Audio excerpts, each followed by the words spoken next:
Bonjour, dans cette vidéo, nous allons finir la présentation de l'algorithme de Ford-Fulkerson. Je numérote cette vidéo 25' puisque c'est la deuxième version en fait de cette vidéo. Alors, je vous rappelle que dans la première vidéo, nous avions vu la définition des réseaux de transport, la définition de ce qu'est un flow, de ce qu'est une coupe. Et on avait vu deux propriétés importantes. La première propriété qui disait que pour toute coupe S1, S2 de notre réseau et pour tout flow phi, eh bien la valeur du flow correspondait à delta phi de S1, S2. Delta phi de S1, S2, c'est le flow de ce qui va de S1 vers S2, c'est-à-dire la somme du flow de chaque arc qui relie un sommet de S1 vers un sommet de S2, moins le flow de ce qui va de S2 vers S1. Et une deuxième propriété qui disait que pour toute coupe S1, S2 et tout flow phi, eh bien la valeur du flow phi était inférieure ou égale à la capacité de la coupe S1, S2, c'est-à-dire la somme des capacités des arcs qui relient S1 à S2. Très bien. L'idée de l'algorithme pour calculer le flow maximal, donc l'algorithme de Ford-Fulkerson, ici, est la suivante. On va supposer fixer un réseau de transport G, et en fait, ce qu'on va faire, c'est que, étant donné un flow phi, on va construire un graphe valué, G phi, qui va nous indiquer comment améliorer phi. Okay, je prends G, je prends phi, je construis G phi, j'en déduis une augmentation possible, une modification de phi pour l'augmenter, pour l'améliorer, et en fait, je vais tout simplement recommencer cette étape-là tant que c'est possible. Et lorsque mon graphe valué ne me permettra plus d'améliorer phi, eh bien c'est que j'aurai un flow maximal. Alors quelle est la définition de ce fameux graphe G phi qu'on va appeler le graphe des augmentations, le graphe des modifications, le graphe des changements locaux, il y a plusieurs terminologies possibles, eh bien la définition est la suivante. Eh bien, G phi, ça va être basé sur le même ensemble de sommets que le réseau de transport, ça va se baser sur un nouvel ensemble d'arcs, A phi, et une fonction W. Une fonction W qui va associer à chaque arc de A phi une valeur entière strictement positive. Et alors, quels sont maintenant ces arcs dans G phi? Eh bien, si on a un arc UV dans notre réseau de transport et que le flot associé à UV est strictement plus petit que la capacité, sous-entendu, on pourrait l'augmenter, alors on va mettre l'arc UV dans A phi et c'est ce qu'on appelle un arc avant. Si UV est un arc de A et si le flot de UV est strictement positif, eh bien on va mettre un arc VU dans A phi, ce sera un arc arrière, sous-entendu, en le prenant, eh bien, on peut éventuellement diminuer le flot qui va de U à V. Alors, la valeur W associée à ces arcs, alors pour un arc avant, la valeur va être assez simple. W de UV, ça sera tout simplement la différence entre la capacité de UV moins le flot actuel entre U et V. Ça me donne la valeur maximale que je peux ajouter au flot, localement entre U et V, pour respecter la capacité, tout en respectant la capacité. Et pour les arcs arrière, eh bien, si je n'ai pas un double arc UV et VU dans A, donc c'est dans ce cas-là, eh bien, la valeur que je vais associer à VU dans le graphe des augmentations, ce sera tout simplement phi de UV. Je peux baisser la valeur entre U et V de phi de UV. Et si j'ai un double arc, alors W de VU, ce sera, je peux baisser de UV, je peux baisser de phi de UV ce qui se passe entre U et V, et en plus ajouter une possibilité, enfin je peux ajouter jusqu'à la capacité de VU dans ce sens-là. Donc pour illustrer ça de manière un peu plus simple, prenons cet exemple-là, qui rassemble tous les cas, prenons ce réseau de transport et ce flow phi, et voilà, donc quand on a cet arc-là, donc avec un flot de 3 sur une capacité de 4, eh bien ça va nous donner un arc avant de capacité 1, je peux augmenter de 1, ce qui se passe entre V1 et V2, et je peux aussi le baisser de 3. Si je prends maintenant ces doubles arcs, eh bien je peux avoir un arc avant de 3, je peux augmenter ici de 3 et passer de 7 à 10, et dans ce sens-là, eh bien, je pourrais avoir un déplacement de 11, c'est-à-dire une diminution de 7 de cet arc-là, mais aussi une augmentation de 4, qui était à 0, de celui-ci. 7 plus 4, ça va me donner 11. Et enfin, ce dernier arc, qui a sa capacité maximale, eh bien, je ne vais pas avoir d'arc avant, par contre, je vais avoir un arc arrière de 4. Donc dans la suite, je vais essayer de noter toujours les arcs arrière en bleu et les arcs avant en rouge. Ils sont traités exactement de la même manière dans le graphe GFI, mais c'est juste pour nous y repérer un peu plus. Ok, donc prenons deux autres exemples. Si je prends ce réseau de transport avec ce flow écrit en bleu, eh bien ça va me donner ce graphe GFI avec les arcs avant en rouge et puis les arcs arrière en bleu. Si je prends ce réseau de transport avec ce flow, c'est un flow qu'on avait déjà vu dans la vidéo précédente. Il est intéressant parce que c'est un flow saturé. C'est-à-dire que tous les chemins qui vont de E à S rencontrent toujours un arc avec une valeur de flow qui est égale à la capacité. Ici 2 sur 2, ici 2 sur 2, ici 1 sur 1. Et le graphe des augmentations qui va nous être donné, on va avoir donc un arc arrière ici de 2, ici un arc arrière de 1, un arc avant de 1, un arc arrière ici. Et en fait, ce qu'on va voir, c'est que dans ce graphe des augmentations, il y a un chemin ici qui va aller de E à S. Et en fait, ce sont ces chemins qui, dans le graphe des augmentations, relient l'entrée E à la sortie S, qui vont nous donner une indication de comment augmenter le flow. Et ça, c'est important parce que vous voyez, ici, c'était un flow qui était saturé, donc il n'est pas évident à ce moment-là de trouver une augmentation possible. Eh bien, le graphe des augmentations va nous permettre de le faire. Et donc, on a ce lemme-là qui est important, qui dit que s'il existe un chemin de E à S dans GFI, alors le flow phi peut être augmenté. Et pour montrer ça, eh bien, on va tout simplement donner une augmentation de phi. Alors, tout de suite, un exemple. Si je prends l'exemple de tout à l'heure, eh bien, j'ai donc ce réseau de transport et ce flow. Je construis le graphe GFI, et maintenant, je vais chercher un chemin de E à S. Et par exemple, je vais prendre celui-ci qui va aller de E dans Q, je vais prendre ici, je vais prendre là, je vais prendre ici et je vais prendre ici. Très bien. Et ensuite, ce que je vais faire, c'est que je vais regarder quel est le poids le plus petit qui apparaît le long de mon chemin. Donc ici, je rencontre le poids 6, le poids 3, le poids 4, le poids 5 et le poids 4. Donc clairement, le minimum, c'est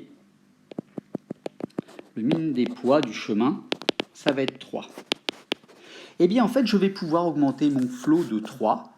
Et quelle va être l'idée ici? Eh bien, je vais copier ce chemin. Et tout simplement, je vais augmenter de 3 le long de ce chemin, lorsque c'est un arc avant. Donc là, je vais faire 4 plus 3. Ici, j'ai un arc retour. Je vais tout simplement faire 3 moins 3. Et donc, ça va m'amener à 0. Donc, je vais le ramener tout simplement à 0. Ce sera plus clair. Ensuite, j'ai donc un arc avant ici. Donc, je vais donc l'augmenter de plus 3.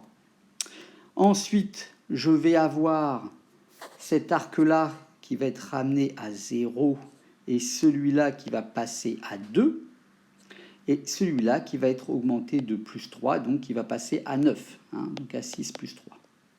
Et je vais donc modifier, si on regarde bien, donc je vais modifier les poids le long de ces arcs-là de mon réseau de transport.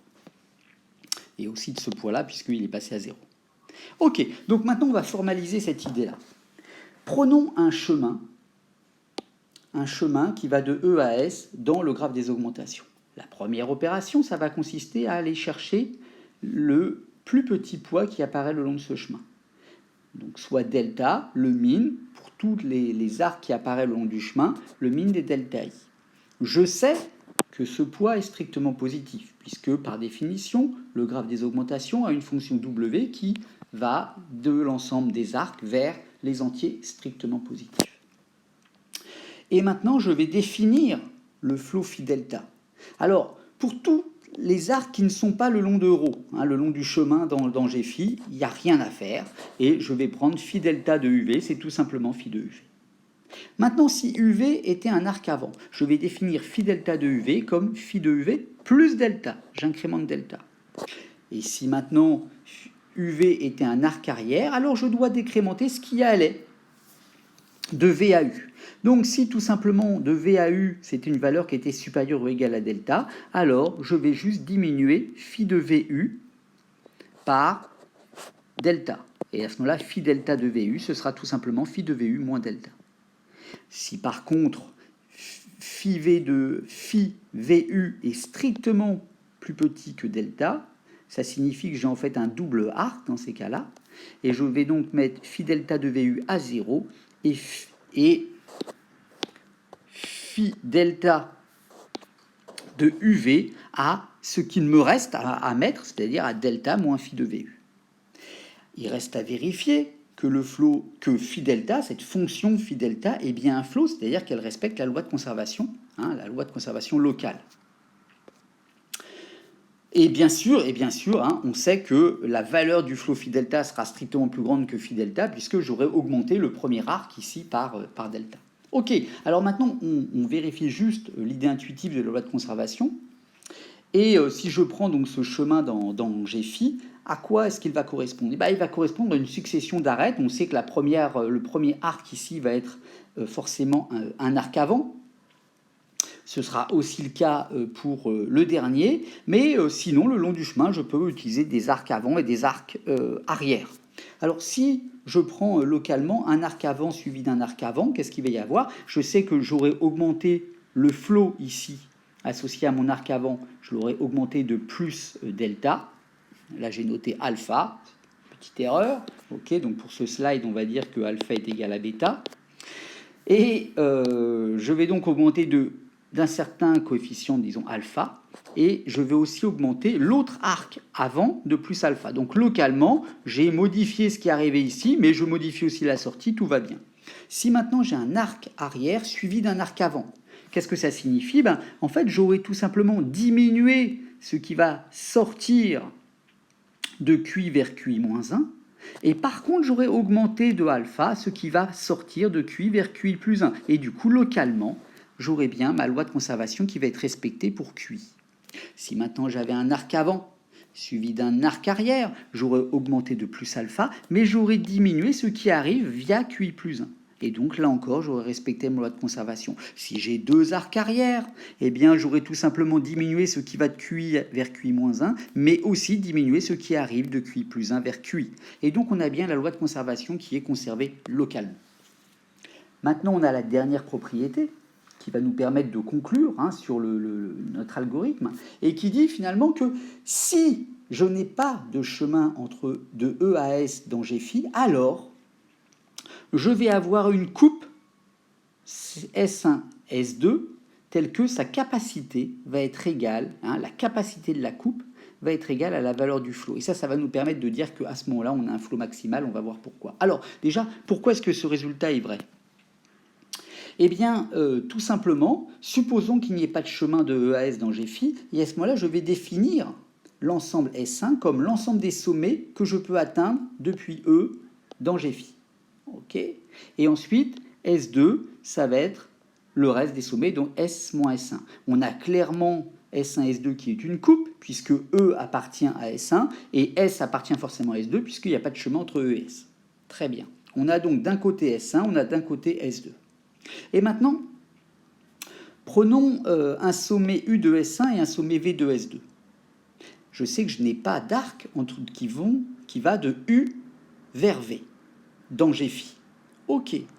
Ça veut dire que je n'ai pas d'arc avant qui va de U vers V. Si jamais je n'ai pas d'arc avant qui va de U vers V, ça signifie que phi de UV, c'est égal à la capacité de UV. Je suis au maximum de ce que je peux faire. Et inversement, si je sais que je n'ai pas non plus d'arc arrière qui va de U vers V, ça veut dire que phi de VU, le flot qui pourrait aller de V vers U, si jamais j'avais un arc VU, bien sûr dans A, eh bien ce flot est forcément à 0. Du coup, j'en reviens à ma formule précédente qui disait que delta phi, c'était phi de S1 vers S2 moins phi de S2 vers S1. Et je sais que ça, grâce à mon résultat précédent, c'est égal à la valeur de mon flot. Mais phi de S1, S2, c'est la somme des flots pour chaque arête qui va de S1 vers S2. Ça, je sais que ce flot est égal à la capacité. Donc ça, c'est tout simplement égal à la capacité de S1, S2. Et cette partie-là, le flot qui va de S2 vers S1, eh bien, grâce à ce résultat, je sais qu'il est égal à 0. Et donc là, je viens de montrer, en fait, je viens de trouver une coupe S1, S2 telle que la capacité de ma coupe S1, S2 est égale au flot V-phi, et ça permet de conclure sur ce lemme 4. Et on en déduit en fait le théorème de Ford-Furcalson, car avant d'être un algorithme, c'est un théorème, qui dit que le flot maximal d'un réseau G est égal à la capacité d'une coupe de capacité minimale. Alors, c'est-à-dire que si je prends mon réseau, si je peux regarder toutes les coupes possibles, je prends la coupe de capacité minimale, eh bien ça va me donner la valeur du flot maximal. Alors comment est-ce que ça va se passer? Eh bien en fait c'est très simple à montrer. Si mon flot VI est maximal, alors je sais qu'il n'existe pas de chemin de E à S dans GFI, sinon je pourrais l'augmenter. D'accord? Ça c'est une conséquence du lemme 3. Si jamais je n'ai pas de chemin de E à S dans GFI, alors je sais qu'il existe une coupe S1, S2 telle que la capacité de ma coupe S1, S2 est égale à Vφ. C'est le lemme 4. Par ailleurs, je sais que pour toute coupe S'1, S'2, la valeur du flot est forcément inférieure ou égale à la capacité de la coupe S'1, S'2, c'est le lemme 2. Ça signifie que pour n'importe quelle coupe S'1, S'2, on a la capacité de S1, S2, celle que j'ai trouvée ici, est inférieure ou égale à la capacité de S', S'2, et donc que la coupe, ici, la coupe S1, S2, est bien une coupe de capacité minimale. Et donc ça va bien prouver ce théorème-là. Et on en déduit l'algorithme de Ford-Fulkerson. Cet algorithme, qu'est-ce qu'il dit? Comment est-ce qu'il va marcher? Eh bien, on va partir d'un flot initial phi. Comment on fait? On peut prendre tout simplement le flot nul, dont la loi de conservation est trivialement respectée, donc qui associe 0 à tous les arcs. Et ensuite, on va construire le graphe des augmentations Gφ.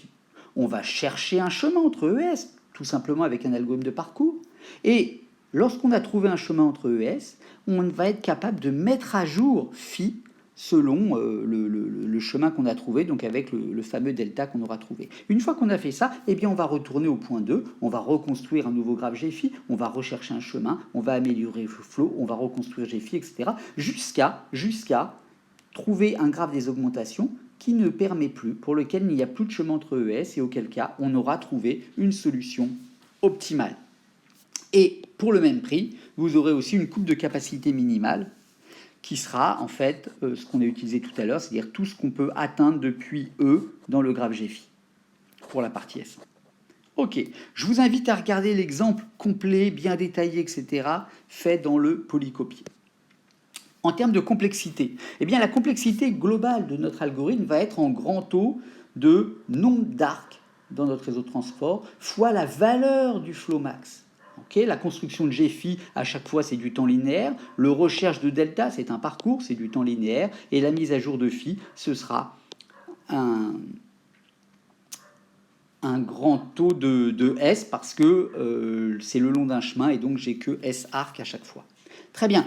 Le truc embêtant est ici, c'est-à-dire que notre algorithme il va être linéaire dans la valeur du flot maximal. Et ça, c'est un problème. Et c'est quelque chose qui peut effectivement arriver. Donc, pour se rendre compte, prenons cet exemple ici. On a déjà travaillé là-dessus. Eh bien, si je fais le graphe des augmentations de ce machin-là, eh bien, je vais être capable, par exemple, de trouver un chemin qui va de E vers S et qui va être, par exemple, celui-ci, et qui va me dire, en fait, que je peux augmenter de 1. Et donc, à la première itération, je vais faire un flot de 1 sur 1, et de 1 sur 1, comme ça, sur 100. Et je pourrais tout à fait imaginer que dans le graphe des augmentations que je fais, je trouve un chemin, en fait, qui emprunte cette transition-là. Et qui, en fait, fait ça. Et à ce moment-là, encore une fois, je veux augmenter de 1. Je vais passer à ce moment-là à quelque chose de 2, 0 et de 1 ici. Et puis ensuite, à l'itération suivante, je pourrais imaginer repasser par là. Alors, ce sont toujours des mauvais choix de chemin, mais c'est la vie.